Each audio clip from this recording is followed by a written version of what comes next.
Amis auditeurs, nous retrouvons le père Biagio Virgiti, prêtre corse incardinier à Madagascar et actuellement à la paroisse Bonne Nouvelle à Paris, pour la parole de ce dimanche.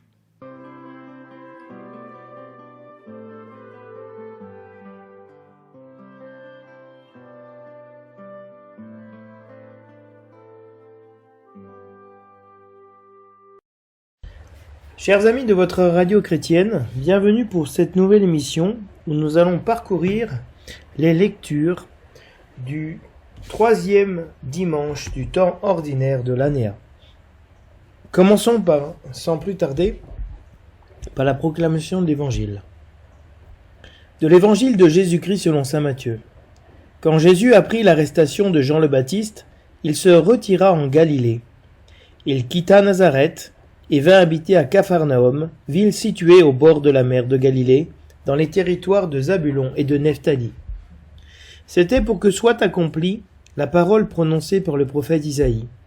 Pays de Zabulon et pays de Nephtali, route de la mer et pays au-delà du Jourdain, Galilée des nations. Le peuple qui habitait dans les ténèbres a vu une grande lumière. Sur ceux qui habitaient dans le pays et l'ombre de la mort, une lumière s'est levée. À partir de ce moment, Jésus commença à proclamer « Convertissez-vous, car le royaume des cieux est tout proche. » Fin de la lecture brève. Comme il marchait le long de la mer de Galilée, il vit deux frères, Simon, appelé Pierre, et son frère André, qui jetaient leurs filets dans la mer, car c'étaient des pêcheurs. Jésus leur dit « Venez à ma suite, et je vous ferai pêcheurs d'hommes. » Aussitôt, laissant leurs filets, ils le suivirent. De là, il avança, il vit deux autres frères, Jacques, fils de Zébédée, et son frère Jean, qui étaient dans la barque avec leur père, en train de réparer leurs filets. Il les appela. Aussitôt, laissant la barque et leur père, ils le suivirent. Jésus parcourait toute la Galilée, il enseignait dans leur synagogue, proclamait l'évangile du royaume, guérissait toute maladie et toute infirmité dans le peuple.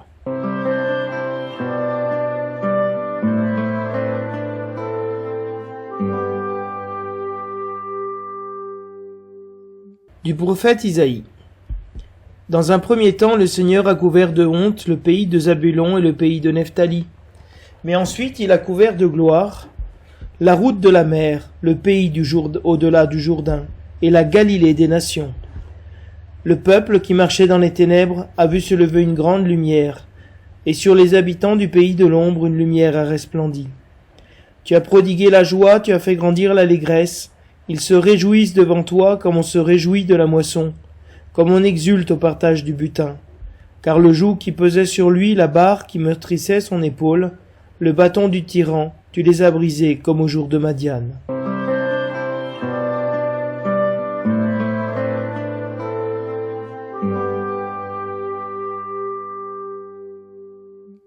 Le refrain du psaume nous dit « Le Seigneur est ma lumière et mon salut ». Le Seigneur est ma lumière et mon salut, de qui aurais-je crainte? Le Seigneur est le rempart de ma vie, devant qui tremblerais-je? J'ai demandé une chose au Seigneur, la seule que je cherche, habiter la maison du Seigneur tous les jours de ma vie. Mais j'en suis sûr, je verrai les bontés du Seigneur sur la terre des vivants. Espère le Seigneur, sois fort et prends courage, espère le Seigneur.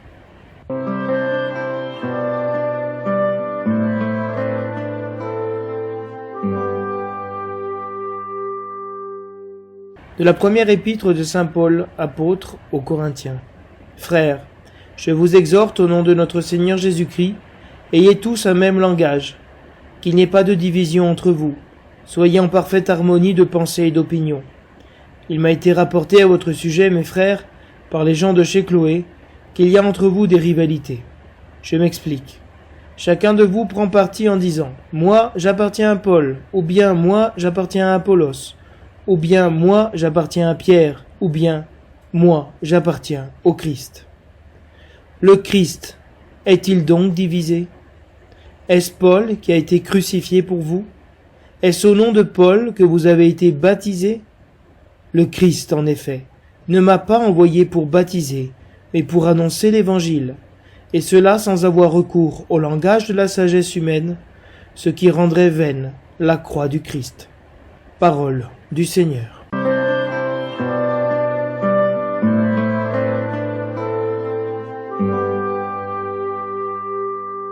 Chers amis auditeurs, nous rentrons aujourd'hui donc dans le temps ordinaire, avec non plus comme dimanche dernier, le dimanche juste après l'Épiphanie, comme deuxième dimanche du temps ordinaire, une succession encore de cette manifestation de Dieu et de Jésus-Christ au monde. Nous rentrons maintenant dans une lecture qui se veut continue ou semi-continue de l'évangile de Matthieu pour développer tout le mystère chrétien contenu dans ce temps qui est le temps de l'Église. Donc le mystère du Christ va se révéler et se déployer dans le temps de l'Église. On dit en latin que c'est un dimanche de tempore, du temps. Du temps de quoi? Du temps de l'Église. Voici le temps de l'Église dans laquelle c'est le temps elle va être enseignée par la présence dans les Écritures du Seigneur où se dévoile le mystère. Le thème de ce dimanche tourne autour de la venue de Jésus-Christ, lumière des nations, dans la Galilée des nations, c'est-à-dire parmi les peuples, les païens. Ainsi, le thème de la lumière, qui a marqué le temps de Noël et de l'Épiphanie, resplendit de nouveau aujourd'hui dans les trois lectures. La lumière a resplendi, et le joug des impies a été brisé. La lumière a brillé, et le royaume de Dieu a été annoncé. La venue du royaume marque bien la fin de l'esclavage. Dieu est la lumière et le salut de ceux qui espèrent en lui. Mais cette lumière qui resplendit est celle de l'annonce de l'évangile et du royaume, qui est le second thème sous-jacent à ce dimanche, et qu'on retrouve évidemment dans la prédication de Jésus-Christ, et dans cette confession que fait Paul, où le Christ ne l'a pas envoyé pour baptiser, mais pour annoncer l'évangile. L'antienne de communion, qui est présente dans le missel romain, vient unir tous ces thèmes lorsqu'elle récite « Je suis la lumière du monde, dit le Seigneur, celui qui me suit ne marchera pas dans les ténèbres, il aura la lumière de la vie. » Nous retrouvons ici le thème de la prédication, puisque Dieu se révèle et s'annonce comme la lumière du monde. Il dit « Je suis la lumière du monde ». Puis le thème central de la lumière qui est Dieu. Dieu est lumière, et celui qui le suit aura la lumière de la vie. Et finalement, nous trouvons le thème de la lumière que le disciple suit pour venir à Dieu à travers ce qu'on appelle la sequela Christi, le fait de suivre le Seigneur. Donc on a cet aspect qu'on retrouve dans l'Évangile de suivre le Seigneur, de se mettre à sa suite. Ce dimanche tombe dans la semaine où les croyants prient pour l'unité des chrétiens. Dans ce contexte, nous comprenons que le thème de la lumière est porteur dans cette recherche d'unité et de vérité dans la foi au Dieu lumière né de la lumière. Avec le thème aussi de l'unité des chrétiens, aux prises avec les divisions qu'on retrouve dans la deuxième lecture, et qui désirent une seule chose, et habiter ensemble dans la maison du Seigneur, comme nous le dit le psaume.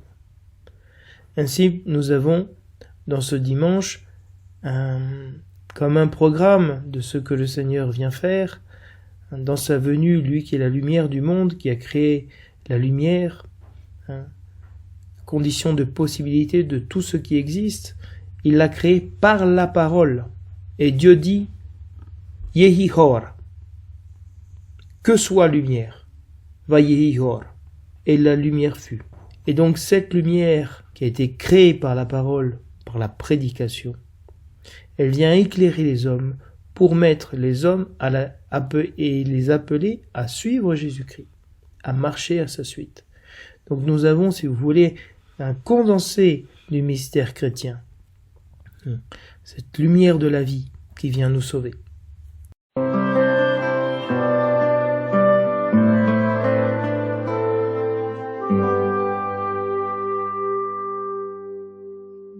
Le titre donné à notre évangile par le lectionnaire est le suivant. Il vint habiter à Capharnaüm pour que soit accomplie la parole d'Isaïe.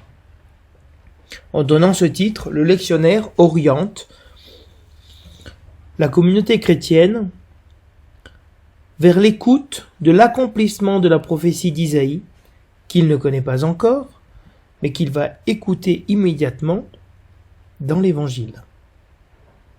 La lecture de cet évangile se retrouve aussi le lundi après l'Épiphanie, pour commencer le temps ordinaire dans le prolongement de la manifestation de Jésus au baptême et à l'Épiphanie, comme l'accomplissement des prophéties de la venue et de l'œuvre du Messie.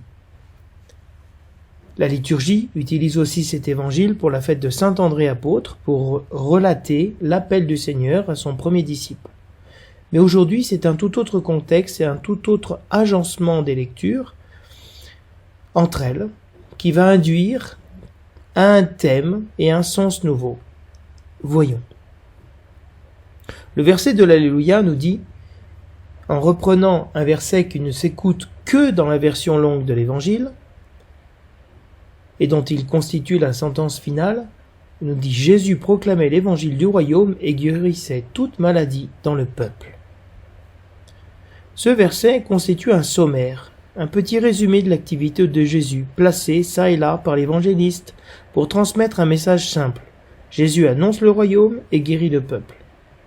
Par la parole et le geste, il prend soin de son peuple, tel le bon berger. Ce verset est repris comme une antienne du Magnificat des premières vêpres, pour insister sur la mission de Jésus, qui est d'annoncer la bonne nouvelle et de guérir son peuple. L'antienne du Benedictus, des laudes du dimanche, reprend l'appel à la conversion proclamé par Jésus-Christ. « Convertissez-vous, dit le Seigneur, le royaume de Dieu est tout proche. » L'appel à la conversion implique ici la venue du royaume comme préparation à sa venue. L'antienne du Magnificat des secondes vêpres récite « Aussitôt, laissant leur filet, les disciples suivirent le Seigneur », qui est une légère modification du verset de l'Évangile, qui permet de focaliser les destinataires de l'appel, les disciples, et l'émetteur du message, qui est bien le Seigneur. Donc vous voyez qu'à travers ces antiennes, on retrouve le thème de la prédication du Christ avec l'appel à la conversion et l'annonce du royaume qui est tout proche, aussi le fait que les disciples laissent tout pour suivre Jésus, et sur cette mission de Jésus-Christ de venir guérir et sauver son peuple.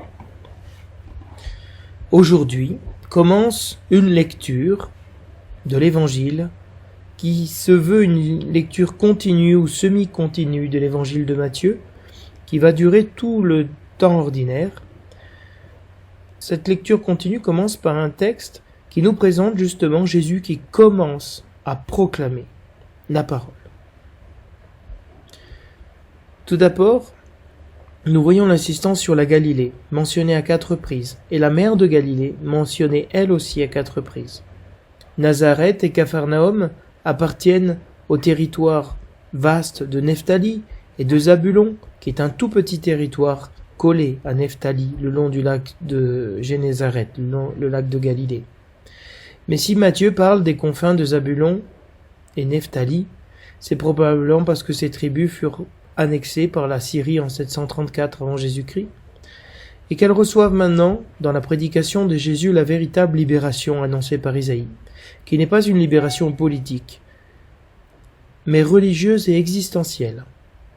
Ces tribus furent envahies par des populations païennes, et Jésus commence symboliquement son ministère par les régions les plus pénétrées de paganisme, les plus au contact avec les nations, en vue de leur évangélisation. Nazareth se trouve dans le territoire de Zabulon et Capharnaüm dans celui de Nephtali. Voilà pourquoi Matthieu mentionne cet oracle par rapport à Zabulon et Nephtali. Si le fait que Jésus soit comme Jonas le prophète de Galilée, et que le fait qu'il soit le prophète de la Galilée pose problème aux auditeurs de Matthieu, Matthieu va légitimer Jésus par la citation d'accomplissement qui est tirée explicitement du prophète Isaïe. Il s'agit ici de la 5e des 10 citations d'accomplissement qui sont utilisées par Matthieu. comme pour que soit accomplie la parole du prophète. L'expression au-delà du Jourdain pose beaucoup de problèmes, car on ne sait pas à quoi elle se réfère. Si on se souvient du récit fait par le Deutéronome, Moïse commence son discours au-delà du Jourdain, comme c'est le cas ici. Jésus, nouveau Moïse, commence son ministère comme lui, pour faire entrer le peuple non plus dans la terre promise, mais dans le royaume de Dieu. La mention de la Galilée des nations renvoie à l'évangélisation des nations. Nous sommes bien dans une dynamique de promesses, prophéties et accomplissements. Mais ce qui est surprenant ici, c'est que la lumière atteindra la Galilée des nations avant d'atteindre Jérusalem. Car si Jean le Baptiste prêche dans le royaume du sud, ce qui était au temps de David et de Salomon le royaume du sud, Jésus le fait, lui, dans ce qui fut le royaume du nord. Jésus commence son ministère par la partie la plus éloignée géographiquement et existentiellement du salut qu'il apporte et qui rejoindra aussi par la suite Jérusalem. De même que Jean-Baptiste annonçait « Convertissez-vous, car le royaume des cieux est tout proche », dans le royaume du sud, Jésus annonce le même kérigme que Jean dans le royaume du nord en disant « Convertissez-vous, car le royaume des cieux est tout proche ». Jésus prolonge la prédication de Jean, car c'est la prédication des prophètes, à travers l'appel à la conversion. Notre récit est construit en parallèle avec un évangile que nous avons déjà écouté dans le temps de Noël et qui est celui de la fuite en Égypte. En effet, écoutez bien les répétitions textuelles que nous allons retrouver dans notre évangile de ce dimanche.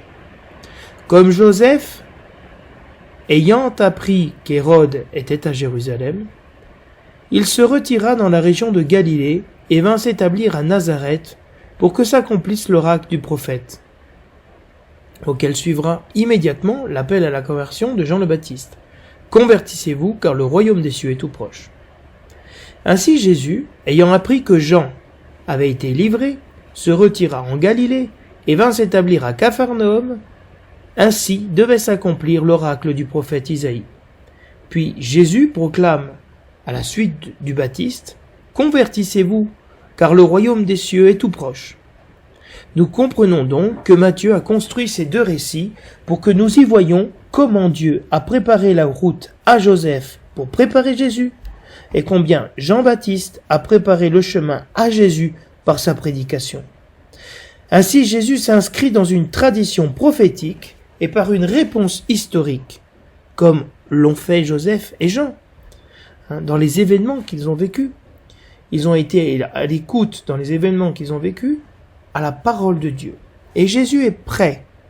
Il commence à prêcher là où Jean s'est arrêté, et pour cela, il reprend les dernières paroles de Jean. Et dans l'oracle d'Isaïe, Matthieu compose et modifie. Lorsqu'Isaïe dit « le peuple qui marchait dans les ténèbres », Matthieu, lui, trouve le peuple assis dans les ténèbres. Il y a donc un parallélisme entre ceux qui sont assis dans les ténèbres et les frères qui sont assis dans leur barque à ranger leurs filets. Jésus est cette lumière qui vient appeler les 4 frères qui marchaient dans les ténèbres, ou qui étaient assis dans les ténèbres, pour aller vers la lumière du Christ. Et il les portait à illuminer les hommes. D'autre part, Jésus passe du désert à la Galilée pour annoncer le royaume des cieux. L'arrestation de Jean le Baptiste marque le début de la prédication de Jésus. Jean finit sa course, Jésus commence la sienne. Et Matthieu utilise un verbe très important pour lui, se retirer, anakoreo, qui a donné le terme anachorète pour parler des moines retirés dans le désert d'Égypte. Jésus se retire au désert, Jésus se retire pour prier, et ici Jésus se retire à Capharnaüm, où il va commencer sa prédication et l'appel des disciples. Si Jésus se retire en Galilée, c'est bien pour agir selon le plan de Dieu. Nous comprenons que Jésus vient en Galilée pour accomplir la prophétie « Et toi, pays de Zabulon, et toi, pays de Nephtali, route de la mer, au-delà du Jourdain, Galilée, carrefour des païens. » Jésus appelle ses premiers disciples, en se trouvant en bord de la mer. Or, Capharnaüm, où l'on a retrouvé la maison de Pierre, était au bord de la mer de Galilée. Et par elle, la mer de Galilée, la ville de Capharnaüm a été engloutie partiellement. Mais le thème de l'évangile n'est pas en ce dimanche l'appel des disciples, puisque la première lecture n'y fait pas allusion. Il faut donc comprendre cet appel dans un autre contexte, et au service d'un autre message que celui de la vocation. Ce qui est évident, c'est que le récit juxtapose, met ensemble, côte à côte, sans transition, la prédication de Jésus et l'appel des disciples. Qu'est-ce à dire ? L'appel à le suivre serait-il la suite logique de l'accueil de la prédication de Jésus ? Jésus appelle-t-il les disciples pour en faire des prédicateurs du royaume ? Pourquoi Jésus appelle-t-il deux pères, deux frères ? Comme Moïse et Aaron, pourquoi n'a-t-il pas appelé des individus singuliers ? Caïn et Abel ? Ils deviendront frères d'une manière encore plus profonde en suivant le Christ. La bonne nouvelle est bien ici que Jésus est capable de nous rejoindre dans les tâches quotidiennes de notre vie. En effet, Jésus va visiter ses premiers disciples lorsqu'ils commencent leur journée de pêche ou la terminent. Pourquoi Jésus se choisit-il comme collaborateur des pêcheurs et non pas des bergers ou des scribes ? Que signifie pêcheur d'hommes ? Pourquoi le récit ne l'explique-t-il pas ici ? Devra-t-on le comprendre par la suite ? Ou est-ce une évidence telle pour les auditeurs de Matthieu qu'il n'est pas nécessaire de l'expliquer ? Si le récit précise que Pierre et André étaient des pêcheurs, alors que si l'on écoute le récit, on se doute bien que ceux qui sont le long de la mer en train de jeter leurs filets dans le lac sont des pêcheurs. C'est qu'il veut nous dire autre chose. Le récit est toujours très économe et parcimonieux lorsqu'il nous parle. S'il mentionne le fait que ce sont des pêcheurs, c'est que c'est important. En effet, le récit prépare la répétition du mot pêcheur par la formule surprenante pêcheur d'hommes. Il s'agit bien de pêche et il s'agit bien de filets que l'on jette ou que l'on répare et que l'on range. Pourquoi cela ? Pour présenter Jésus comme le pêcheur d'hommes, celui qui a le pouvoir sur la mer et sur la mort pour sortir les hommes de la mort par la lumière de la vie et de la prédication. Suivre Jésus et devenir pêcheur d'hommes, est-ce une conséquence ou une explication et donc une finalité ? Ou est-ce les deux ? Suivre Jésus fera d'eux des pêcheurs d'hommes, de toute façon, même si c'est la finalité de cet appel. Jésus les choisit en fonction de leurs compétences de pêcheurs pour les amener à pêcher autre chose que des poissons. Jésus est capable de transcender et de déployer nos dons personnels et professionnels pour les mettre au service de la prédication de son royaume. La proximité du royaume, qui fait irruption dans la vie des disciples, est illustrée par l'appel de Jésus et par l'immédiateté de la réponse des frères.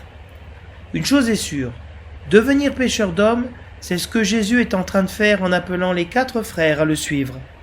Les 2 frères sont capturés par la prédication et l'appel de Jésus. Comme on capture des poissons dans un filet. Vous avez peut-être en mémoire ce symbole paléochrétien de l'ancre de mer qui forme une croix ornée de 2 poissons sur ses côtés. Le filet du royaume des cieux s'est abattu sur les disciples qui à leur tour deviendront pêcheurs d'hommes parce que Jésus les a pêchés dans leur quotidien, dans leur milieu de vie et les en a extraits pour sa mission. L'appel à la conversion indique le retour inconditionnel à Dieu, au Dieu de l'Alliance. La notion de royaume de Dieu ne signifie pas seulement que le royaume est céleste et qu'il vient de Dieu, mais que Dieu règne sur le monde. La venue de Jésus et sa présence sont le signe de ce règne et que ce règne s'approche. Il s'approche si près que les 2 frères l'entendent l'appeler « Suivez-moi » dans un appel collectif et non pas individuel. Jésus apparaît et tout de suite il crée la communauté chrétienne et se retrouve entouré de 4 frères.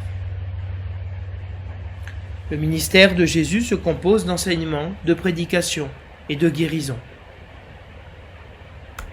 Jésus parcourt toute la Galilée. Jésus est itinérant. L'itinérance est une partie essentielle de son ministère. L'évangile du royaume représente la prédication de Jésus qui a pour objet le royaume de Dieu et qui est révélé et inauguré dans sa personne. La prédication et le soin que Jésus porte aux personnes a un tel retentissement que toute la région va courir vers lui. Donc vous voyez bien comment, dans cet évangile, la lumière, l'accomplissement de la prophétie, c'est que la lumière du monde, la lumière des nations, arrive aux habitants de la Galilée des nations. Et cette lumière, c'est la prédication de Jésus. Convertissez-vous, le royaume de Dieu est trop proche. Comment ce royaume se fait proche? Jésus passe près de ses disciples, les appelle, ils le suivent. Voilà ce que fait Jésus. Il annonce la parole et il guérit les hommes.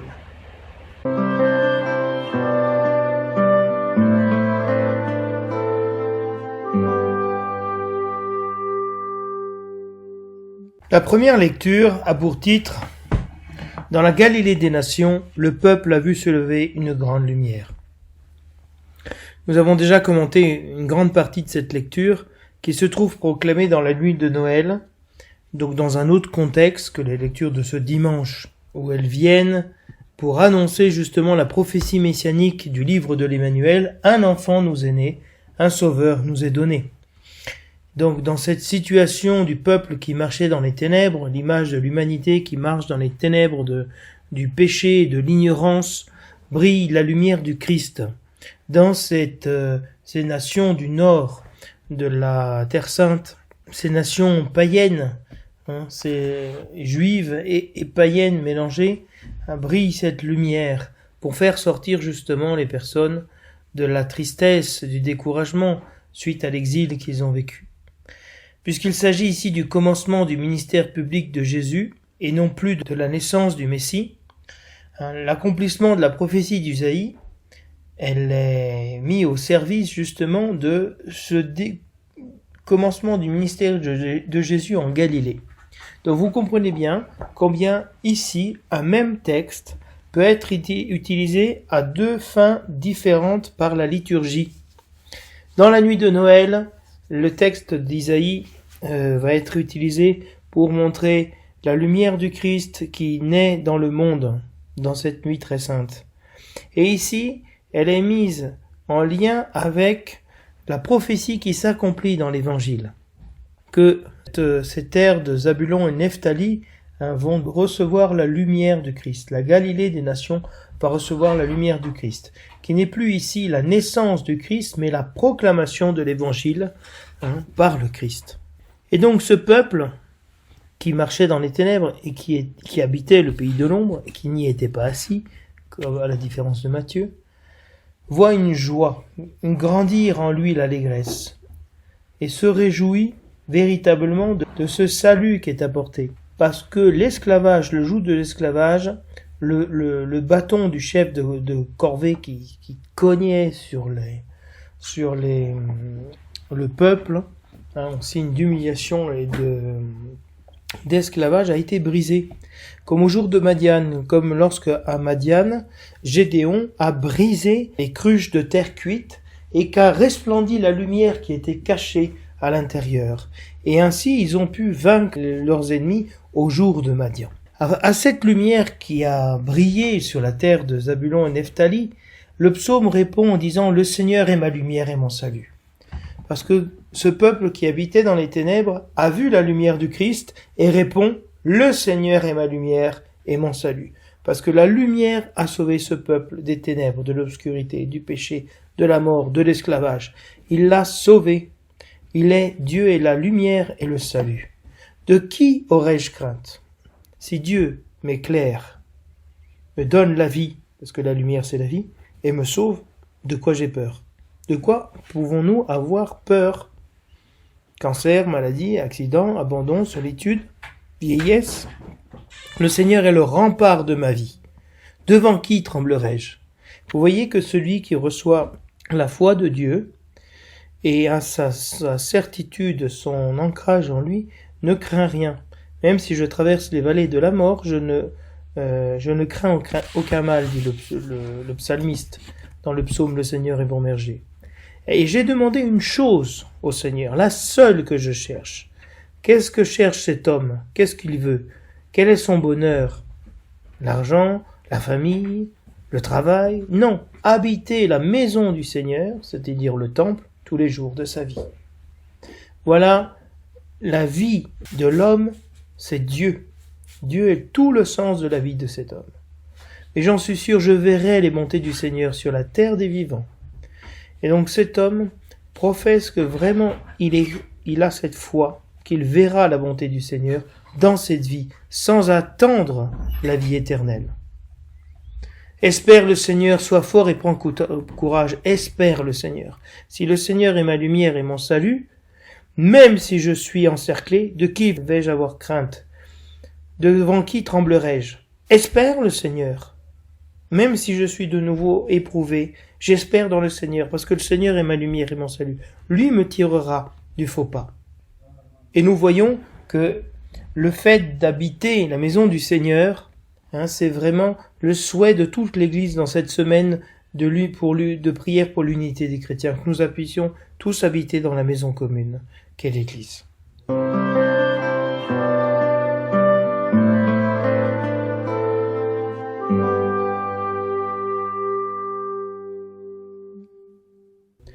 Le titre de la deuxième lecture qui est donné par le lectionnaire nous dit « Tenez tous le même langage, qu'il n'y ait pas de division entre vous ».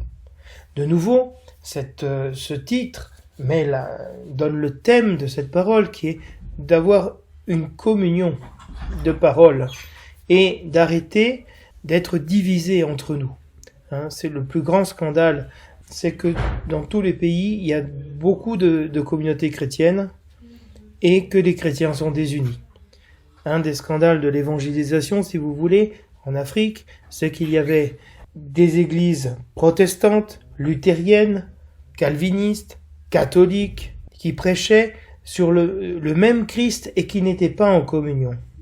Alors, Jean-Paul II et le Concile Vatican II ont voulu dire « Ut unum sint », qu'il soit un, qui est la prière du Christ, qu'il soit un, pour que le monde croie que tu m'as envoyé. Parce que un des signes qui ne présuppose pas la foi chez les personnes, mais qui suscite la foi chez les personnes, c'est le signe de la communion, de l'unité. Si nous sommes, nous, unis les uns aux autres, dans nos communautés chrétiennes, à l'intérieur de nos paroisses, de notre Église catholique, de notre diocèse, de notre pays, alors nous sommes un signe que Jésus-Christ est vivant et qu'il est ressuscité. Et ce signe de la communion entre nous, de l'unité entre les frères, suscite la foi en Jésus-Christ. Qu'il soit un comme toi et moi, nous sommes un.